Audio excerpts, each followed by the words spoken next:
Right, let's metaphorically at least get Craig up on his feet. As I said before, more market share is exchanged in a recession than at any other time, which to me means opportunity.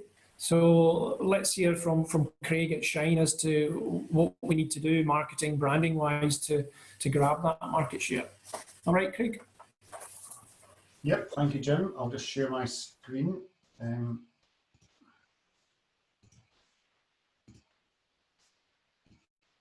we go.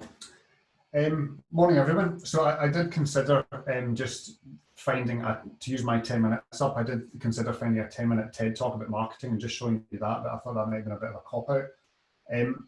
As I go through this, please adjust some of the words that I'm using into your own businesses. The type of delegates we've got here, there's 47 of us here today, range from sole traders up to companies that employ dozens of people. So if I'm using the word invest, or marketing budget, that can just be your effort and your energy. So you can just adjust that accordingly.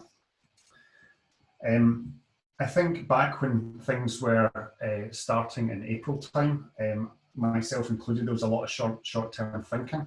And I think what we all need to learn is that short-term thinking should only last a short term.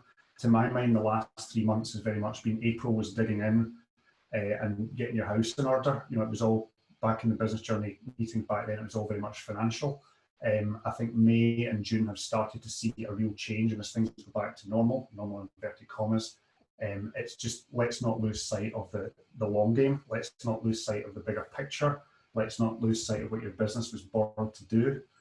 So try and set a limit on short-term thinking. So during a recession, it is a common instinct to try and cut marketing spend, and I think that the notion that some customers are buying less isn't necessarily true. I think they're absolutely going to be, there's hesitation, so that just needs to be how you adjust your wording. There's going to be caution, and I think, as Jim was alluding to with his bundling, I think there's going to be a search for real value. So I've covered this before, but it is really about you being visible and being positive, and being a mover and a shaker is really important in this time, and making connections with your existing clients, supporting your existing clients means that I think that loyalty will come back and bring positivity back to you in the same way that karma can come back and kick you in the arse. I think that loyalty and having the conversations, having the types of relationships where there's a real depth to it will stand you in good stead in the long term. So contacting that existing client or that prospect and having a chat, not necessarily going in sales mode, is probably going to be very positive. I think my first slide, just to go back a couple, is marketing like never before is about relationships right now. Something to consider is just that the sort of life cycle of projects that come in, or how your business works, having a consideration of, if you started a conversation with a potential client today, how long does it take for that to turn into a quote? How long does that take to turn into the work being done, and how long does that take to turn that into cash in the bank? So you're probably wanting to look at some of the quicker wins.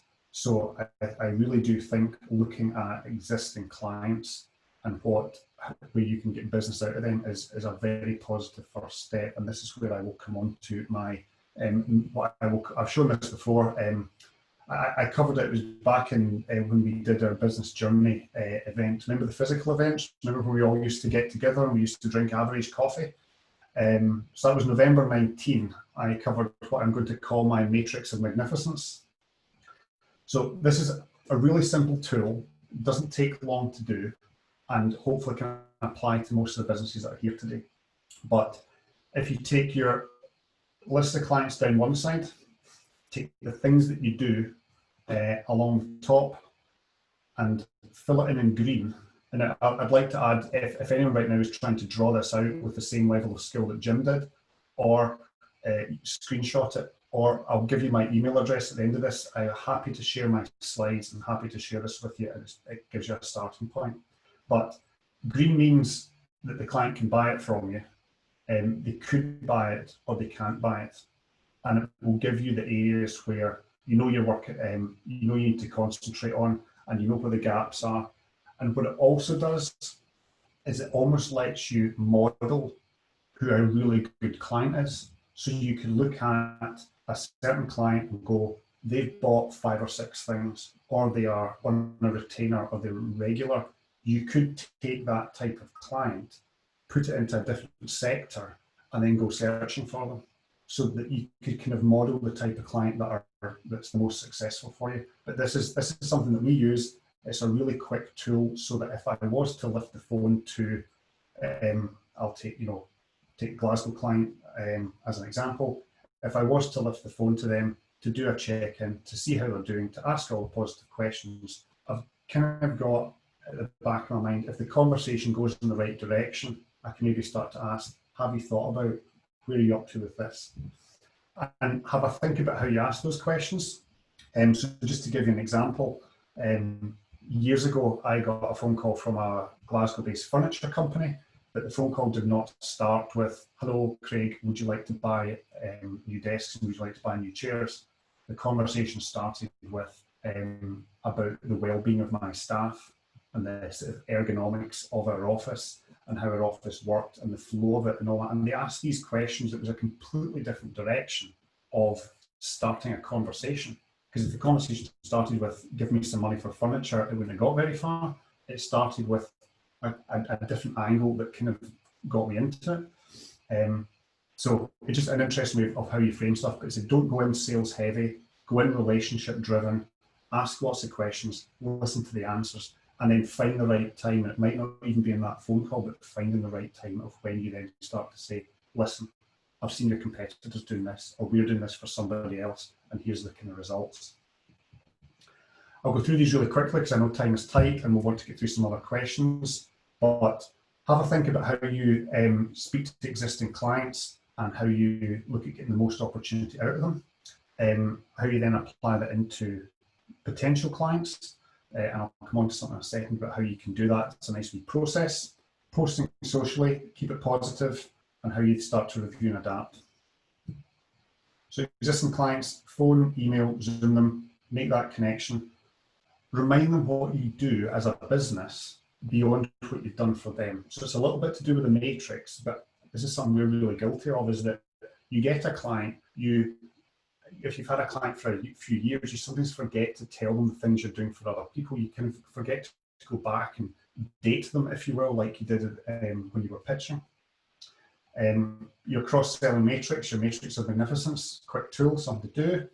And don't be afraid to ask for referrals. So if you're on that call with an existing client, don't be afraid to say, well, who do you know that I could potentially do business with?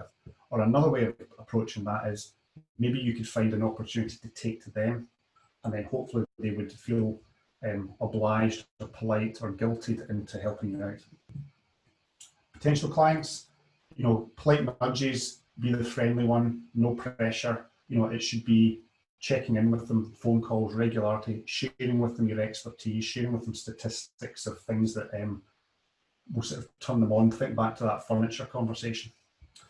Making yourself available and in demand. So obviously if things are quiet, that's maybe not the language to use, but just making sure that you're talking a lot about what you're doing and how you're helping other clients. Pipeline's a good one. It's something that I used to do with Post-it notes. I now do it online, but I have columns about people I'm thinking of doing business with, people I've started a conversation with, people that I've actually had a meeting or a connection with, and then I put a quote in. And my job is to try and move one of them a day. So it's just turning a phone call of someone I'm thinking of doing business with into having a conversation, or from talking into let's do a Zoom chat. And spend some time thinking about how you turn LinkedIn into clients, and I'll come on to that at the end. Posting socially, keep it positive, sharing testimonials, positive client experiences, asking questions and creating debate, statistics of proving the worth of working with you. So whether you've increased somebody's revenue, whether you've saved them money, whatever it might be, these are the set numbers that turn people on. And just the general randomness of the real life of pictures of your working day and your culture. Now, I know it's slightly different because we're sort of stuck at home these days, but I'm noticing a lot of people, and I've been doing this, posting pictures of their daily walks when they're out and about and how they're interacting with things differently. So here's my 6 actions for you. So create your client matrix for your existing clients. I'm happy to share these slides if it helps. Pick 5 contacts in 5 sectors and maybe do that across the next 5 weeks. It's 1 phone call a day. Surely we can all do it. Treat LinkedIn as a meeting, so you could potentially put time aside in your diary where, you know, such as this, you've set aside, you've given us an hour of your day today, but set aside, even if it was 15 minutes a day, to make connections, to do a posting, whatever it might be.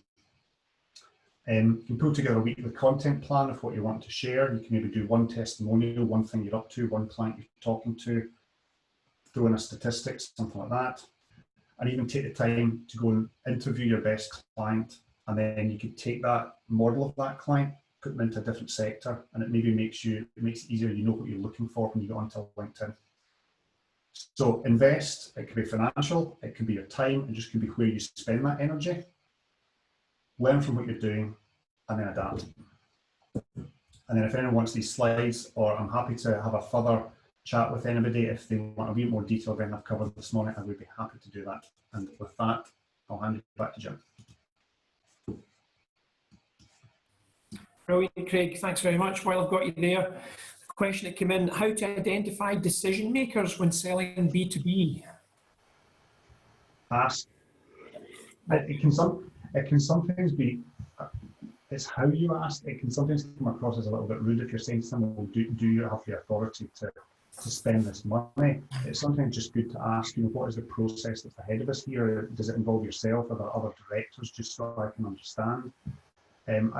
Years and years ago, I was dealing with a gentleman, an independent car sourcing guy, and he asked me some really fun, direct questions. And it was, if I find the right vehicle for you, are you going to buy it? If it's the price right, and it came across as a touch aggressive, but he was just making sure I wasn't targeting or wasting his time. So it's ask the right questions and just ask it around process. And even just to say, well, it's just I like to make sure my accounts department have got the right contact details for the right person. So I think you can ask it in the right way, but it's just asking the right questions. Brilliant. Thank you. Thanks again.